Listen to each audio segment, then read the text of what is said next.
चलिए हमारा आज ऑब्जेक्टिव क्वेश्चन स्टार्ट करते हैं। हमारा पहला क्वेश्चन है, निम्नलिखित में कौन द्विघात समीकरण नहीं है? तो आपका ऑप्शन दिया गया है 3x माइनस एक्स स्क्वायर बराबर एक्स स्क्वायर प्लस 5। दूसरा ऑप्शन है x प्लस 2 का होल स्क्वायर बराबर 2 इंटू एक्स स्क्वायर माइनस 5। तीसरा ऑप्शन है √2x प्लस 3 का होल स्क्वायर बराबर में 2x स्क्वायर प्लस 6। तीसरा ऑप्शन है x माइनस 1 का होल स्क्वायर बराबर में 3x square plus x minus 2। तो ये जो सब ऑप्शन दिया गया है ना, ये जो ऑप्शन है ए बी डी, ये ऑप्शन द्विघात समीकरण का होगा। क्योंकि द्विघात समीकरण होने के लिए क्या होता है, A X square plus B X plus C का समीकरण जो है इसको संतुष्ट करना चाहिए। लेकिन हमारा ऑप्शन नंबर जो डी है, हमारा ऑप्शन नंबर जो सी है, ये हमारा सही उत्तर हो जाएगा। यानी कि ऑप्शन नंबर जो सी है, एक का सी, ये ऑप्शन दिया गया है √2x प्लस 3 का होल स्क्वायर बराबर में है 2x स्क्वायर प्लस 6। तो यहाँ से जब इसका स्क्वायर करेंगे तो 2x स्क्वायर हो जाएगा, प्लस में 3 का स्क्वायर यानी कि 9 हो जाएगा, प्लस 2√3√2x इंटू 3 हो जाएगा। अब बराबर में हो जाएगा 2x स्क्वायर प्लस 6, जो कि यहाँ के रूट में आ गया। तो जब रूट में आ जाएगा तो ये हमारा द्विघात समीकरण नहीं होगा। तो हमारा ऑप्शन नंबर क्या होगा? ऑप्शन नंबर सी सही उत्तर हो जाएगा। हमारा अगला क्वेश्चन है, निम्नलिखित में से कौन द्विघात समीकरण है? तो द्विघात समीकरण होने के लिए अभी बताएं कि इसका जो नियम का फॉलो जो करना चाहिए, A X square B X plus C के रूप में होना चाहिए। तो हमारा जो ऑप्शन दिया गया है यहाँ पावर 3 है, तो ये तो नहीं होगा। इसका जो है रूट में है, यानी कि रूट में कोई भी चीज़ हो गया तो वो भी नहीं होगा, क्योंकि ये ऋणात्मक भी नहीं होना चाहिए हमारा एक्स का पावर, और रूट में भी नहीं होना चाहिए। ये भी डी वाला जो ऑप्शन है बटा में एक्स स्क्वायर है, यानी कि ये भी ऋणात्मक हो जाएगा अगर ऊपर कर लेकर के जाएंगे तो हमारा ऑप्शन नंबर कौन सा हो जाएगा? हमारा ऑप्शन नंबर सी सही उत्तर हो जाएगा। आप इसको सॉल्व करके देख सकते हैं। चलिए हम आगे बढ़ते हैं। निम्नलिखित में से कौन सा द्विघात समीकरण नहीं है? तो द्विघात समीकरण नहीं होने के लिए इसमें क्या है कि इसके नियम को फॉलो नहीं करना चाहिए, यानी कि हमारा ऑप्शन नंबर बी जो हो जाएगा सही उत्तर हो जाएगा। यहाँ है एक्स क्यू दे दिया गया है, यानी कि पावर 3 है, तो यह द्विघात समीकरण नहीं होगा। हमारा अगला क्वेश्चन है, द्विघात समीकरण x square plus 5x minus 6 बराबर 0 का घात है। तो इसका घात होने के लिए क्या होना चाहिए? इसका जो अधिकतम घात है, यानी कि पावर 2, जो एक्स स्क्वायर का घात है। तो हमारा सही उत्तर क्या हो जाएगा? ऑप्शन नंबर सी हमारा सही उत्तर हो जाएगा। हमारा अगला क्वेश्चन है 5 नंबर, यदि x माइनस 6 बराबर 6 और x square plus y square बराबर 30, तो एक्स वाई का मान बताना है। तो हम क्या करते हैं कि यहाँ 5 नंबर जो क्वेश्चन है, x माइनस वाई बराबर 6 दिया है ना, तो इसका हम दोनों तरफ वर्ग कर देते हैं। यानी कि दोनों तरफ वर्ग कर देंगे तो यहाँ स्क्वायर हो जाएगा और 6 पर भी स्क्वायर हो जाएगा। इसका स्क्वायर करेंगे, ए माइनस बी के होल स्क्वायर पर तोड़ देंगे तो x square plus y square, अब माइनस में 2xy या बराबर में क्या हो जाएगा? 36 हो जाएगा। दूसरा हमारा समीकरण क्या दिया है? X square plus y square, यानी कि हमारा हो जाएगा x square plus y square बराबर में कितना दे दिया है? 30 दे दिया है। इसको समीकरण फर्स्ट कर लीजिए, समीकरण सेकेंड। इसको घटाने पर यहाँ जब करेंगे तो यहाँ हमारा माइनस हो जाएगा, यहाँ भी माइनस, यहाँ भी माइनस, और ये दोनों क्या हो जाएगा? दोनों कट जाएगा। यहाँ बच के आ जाएगा हमारा -2xy या बराबर, इसको घटा लेंगे तो कितना आ जाएगा? 6 आ जाएगा। इसको काट देंगे तो एक्स वाई का वैल्यूएशन कितना आ जाएगा? -3। तो हमारा एक्स वाई का मान कितना हो जाएगा? -3। हमारा कौन सा ऑप्शन सही हो जाएगा? तो हमारा ऑप्शन नंबर डी सही उत्तर हो जाएगा। अगला क्वेश्चन पूछ रहा है 6 नंबर में, हमारा अगला क्वेश्चन पूछ रहा है 6 नंबर में कि द्विघात समीकरण x square plus 2x minus 3 बराबर 0 के मूलों का योग होगा। तो मूलों का योगफल का फॉर्मूला क्या होता है? हमारा 6 नंबर जो क्वेश्चन है, मूलों का योगफल का फॉर्मूला होता है माइनस में b बट्टा ए। तो माइनस में b बट्टा, यानी कि b का मान यहाँ कितना दिया है? 2 दे दिया है, तो 2 बटा ए का वैल्यूएशन क्या है? यहाँ एक्स स्क्वायर का गुणांक 1 है, यानी कि हमारा यहाँ से सही उत्तर क्या हो जाएगा?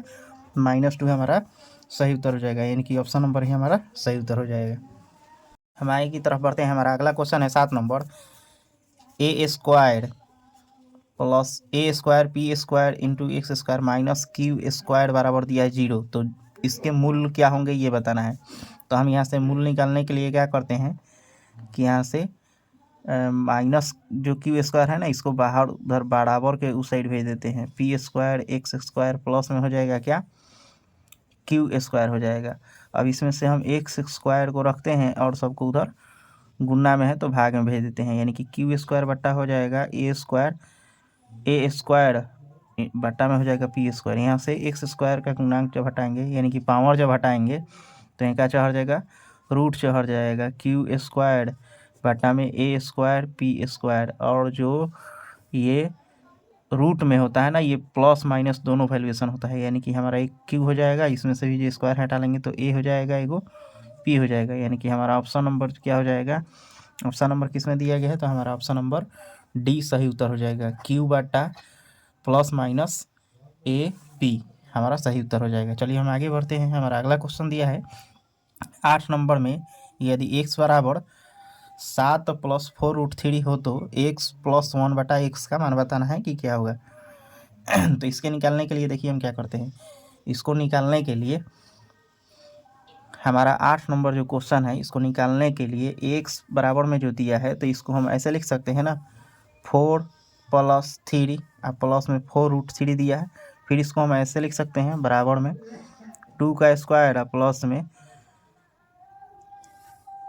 में 3 के स्थान पर हम √3 का स्क्वायर लिख देते हैं, √3 का स्क्वायर और प्लस में 4 दिया है ना तो इसको 2 × 2√3 लिख सकते हैं ना। अब देखिए ये किस फार्मूला पर बैठ जाएगा, तो ये जो हमारा है फार्मूला a + b के होल स्क्वायर वाला पर बैठ जाएगा, a + b the whole square पर बैठ जाएगा, यानी कि a + b का होल स्क्वायर का फार्मूला क्या होता है, a² + b² + 2ab, इसी फार्मूला पर बैठ जाएगा। तो इसको हम क्या कर सकते हैं, इसको ऐसे भी लिख सकते हैं, यानी कि 2 + √3 का होल स्क्वायर ऐसे लिख सकते हैं। तो हमारा क्या आ जाएगा, जब रूट से बाहर निकालेंगे तो 2 + √3 हो जाएगा। ये हमारा जो वैल्यू होगा x का मान होगा। दूसरा हमको क्या करना है, 1/x है, यहाँ पर एगो x दिया है तो हम क्या करते हैं कि इसका 1/x का वैल्यू निकाल लेते हैं, यानी कि इसी को हम कर देंगे 1/2 + √3 हो जाएगा ना। अब यहाँ से क्या करते हैं, हम इसका हर परिमीकरण करते हैं, तो 2 - √3 से क्या कर देंगे, ऊपर नीचे गुना कर देंगे। अब ऊपर 2 - तो √3 रहेगा और बाटा में क्या हो जाएगा, 2 का स्क्वायर 4 हो जाता है, 4 - 3 यानी कि हमारा 2 - √3 आ जाएगा। अब हमको निकालना है क्या चीज़ का वैल्यू, हमको वैल्यू निकालना है x + 1/x का।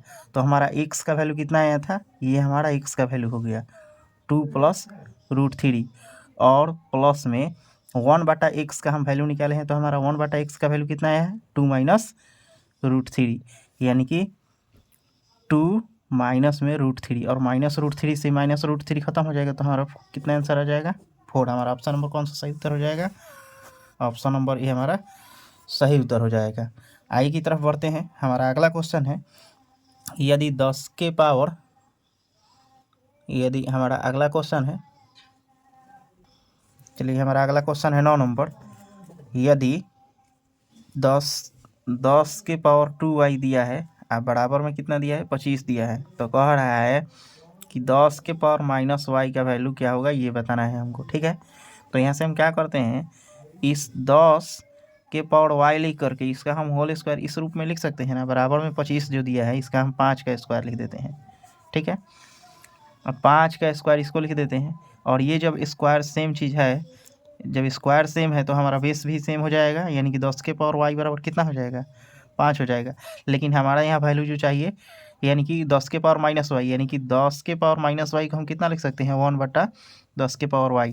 तो इस तरह से इसको भी हम लिख सकते हैं, 10 के पावर अगर -y यहाँ लिखना है तो इसके जो बराबर में दिया है ना उसको प्लॉट देंगे, यानी कि 1 कितना हो जाएगा, 5 हो जाएगा। तो हमारा सही उत्तर क्या हो जाएगा, 10 के पावर -y का मान 1/5। हमारा ऑप्शन नंबर कौन सा है, ऑप्शन नंबर ए हमारा सही उत्तर हो जाएगा। आगे की तरफ हम बढ़ते हैं। हमारा 10 नंबर क्वेश्चन है, यदि किसी द्विघात बहुपद x² - 2x + 5 = 0 के मूल अल्फा बीटा हो तो अल्फा प्लस बीटा का मान होगा।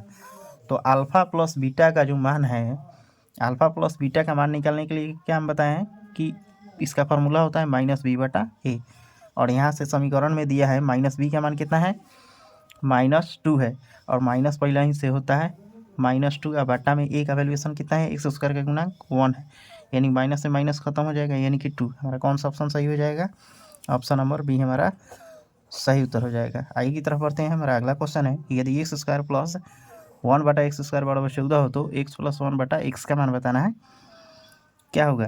यानी कि ये जो 11 नंबर है x + 1/x का स्क्वायर कर देते हैं, होल स्क्वायर कर देंगे तो यहाँ से हो जाएगा x² + 1/x² प्लस में कितना हो जाएगा 2x² इंटू 1/x², x² से x² खत्म हो जाएगा और इसका मान कितना दे दिया है 1 + x² + 1/x का मान दे दिया है यहाँ से 16 हो जाएगा और ये कट जाएगा तो यहाँ से हो जाएगा प्लस में 2 और ये 16 14 2 16 कितना हो जाएगा 16 और 16 किसका वर्ग होता है तो 4 का वर्ग होता है, ये जो है 4 का वर्ग होता है। तो हमारा सही उत्तर क्या हो जाएगा ऑप्शन नंबर बी 4 हमारा सही उत्तर हो जाएगा।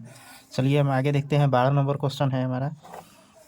यदि समीकरण 3x² - 10x + 3 = 0 का एक मूल 1/3 है तो दूसरा मूल क्या होगा ये बताना है। तो देखिए इसका एक मूल दे दिया है यानी कि अल्फ़ा इंटू बीटा और दूसरा मूल क्या होता है अल्फ़ा प्लस बीटा होता है। तो अल्फ़ा इंटू बीटा यानी कि अल्फ़ा का मान कितना दे दिया है, एक मूल दे दिया है यानी कि 1/3 है और इधर से कितना है बीटा का मान सेम है, बीटा का बीटा रहेगा। इसका सूत्र क्या होता है अल्फ़ा प्लस बीटा का मान होता है -b/, यानी कि -10 बटा कितना हो जाएगा माइनस माइनस प्लस यानी कि 10/3 हो जाएगा और ये 3 से 3 खत्म हो जाएगा तो b का मान कितना हो जाएगा b बराबर बीटा बराबर -10। यहाँ से दिया है यदि समीकरण 3x² - 10x + 3 = 0 का एक मूल 1/3 है तो दूसरा मूल बताना है। यानी कि अगर अल्फ़ा इंटू बीटा लेकर के चलते हैं तो अल्फ़ा इंटू बीटा का फॉर्मूला क्या होता है c/a होता है, c/a और अल्फ़ा एक मूल दे दिया है यहाँ से 1/3 हो जाएगा तो बीटा बराबर निकालना है यानी कि c/a, यहाँ से c का मान कितना दिया है 3 दे दिया है और बटा में a का वैल्यूएशन कितना हो जाएगा 3, ठीक है। यहाँ से b का वैल्यूएशन अगर जब हम निकालेंगे तो यहाँ से क्या हो जाएगा 3 से 3 खत्म हो जाएगा यानी कि बीटा का मान कितना आ जाएगा 3। हमारा सही उत्तर क्या हो जाएगा ऑप्शन नंबर डी जो हो जाएगा हमारा सही उत्तर हो जाएगा। चलिए हम अगला क्वेश्चन देखते हैं। 13 नंबर हमारा क्वेश्चन है यदि द्विघात समीकरण x² + bx + c बराबर में अगर 0 यहाँ है तो अल्फ़ा और बीटा हो तो अल्फ़ा प्लस बीटा का मान पूछा है। तो अल्फ़ा प्लस बीटा का मान क्या होता है -b/a होता है, ये हमारा फार्मूला है। तो हमारा सही उत्तर क्या हो जाएगा ऑप्शन नंबर ए -b/a। चलिए हम आगे की तरफ देखते हैं। हमारा अगला क्वेश्चन है द्विघात समीकरण 4y² + 4y + 1 = 0 के मूल का गुणनफल होगा। तो मूलों के गुणनफल का फार्मूला क्या होता है अल्फ़ा इंटू बीटा का फार्मूला होता है c/a। c के स्थान पर यहाँ 1 है, a के स्थान पर क्या है 4 है तो हमारा 1 क्या हो जाएगा 4। ऑप्शन नंबर हमारा कौन सा सही उत्तर हो जाएगा ऑप्शन नंबर ए हमारा सही उत्तर हो जाएगा। हमारा अगला क्वेश्चन है समीकरण 7x² - 12x + 18 = 0 के मूलों के योग एवं मूलों के गुणनफल का अनुपात पूछ रहा है। तो मूलों का योगफल यानी कि हमारा 15 नंबर जो क्वेश्चन है मूलों का योगफल यानी कि अल्फ़ा प्लस बीटा का मान। तो अल्फ़ा प्लस बीटा का मान कितना हो जाएगा अल्फ़ा प्लस बीटा का मान होता है -b/a यानी कि हो जाएगा आपका माइनस यानी कि माइनस पहले हो जाता है -12 को दिया है बट्टा में a का वैल्यू कितना है 7 है तो यहाँ से हमारा आ जाएगा 12/7। ये अल्फ़ा प्लस बीटा दूसरा मूल निकालना है गुणनफल यानी कि अल्फ़ा इंटू बीटा का होता है फॉर्मूला c/a। c का मान यहाँ से दिया है 18 और a का वैल्यू कितना दिया है यहाँ से 7 दिया है यानी कि 18/7 हो जाएगा। और इसका क्या पूछ रहा है अनुपात पूछ रहा है। अनुपात मतलब होता है बाटा यानी कि अल्फ़ा प्लस बीटा और बाटा में अल्फ़ा इंटू बीटा। तो अल्फ़ा प्लस बीटा का मान आया है 12/7, अल्फ़ा इंटू बीटा का मान आया है कितना 18/7। इसको हम पलट देते हैं 12/7 हो जाएगा गुना में 7 बटा कितना हो जाएगा 18 हो जाएगा। 7 से 7 खत्म हो जाएगा, इसको 2 से काट देते हैं तो 2 छक्के 6 से काट देते हैं तो 6 दूनी 12 और 6 तियाँ 18 यानी कि 2/3 यानी कि 2 अनुपात कितना हो जाएगा 3 हमारा सही उत्तर हो जाएगा।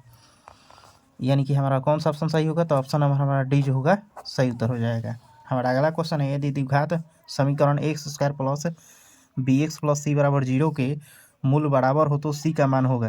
तो इस तरह का जो अगर क्वेश्चन देगा ना तो इसका डायरेक्ट फार्मूला ही होता है हमारा ऑप्शन नंबर डी -b²/4a। चलिए हम आगे क्वेश्चन देखते हैं। हमारा अगला क्वेश्चन है द्विघात समीकरण 4x² + 4x + 1 = 0 के मूलों की प्रकृति होगी। तो मूलों की प्रकृति के लिए विवेचक का पहले मान निकाल लेना है यानी कि d बराबर निकालिएगा तो b² माइनस क्या होता है 4ac होता है।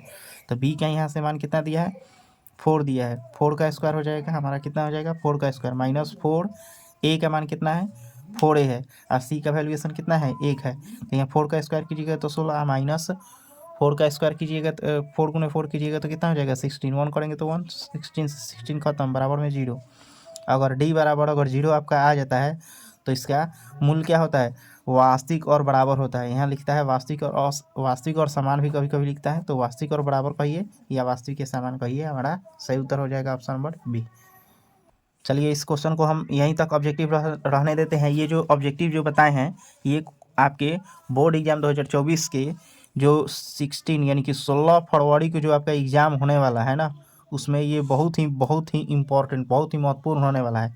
तो इस ऑब्जेक्टिव को आप ध्यान से देखिए और अपने बोर्ड एग्ज़ाम का बढ़िया से तैयारी कीजिए। अगर आप हमारे चैनल में नए हैं तो हमारे चैनल को लाइक शेयर और सब्सक्राइब जरूर करें।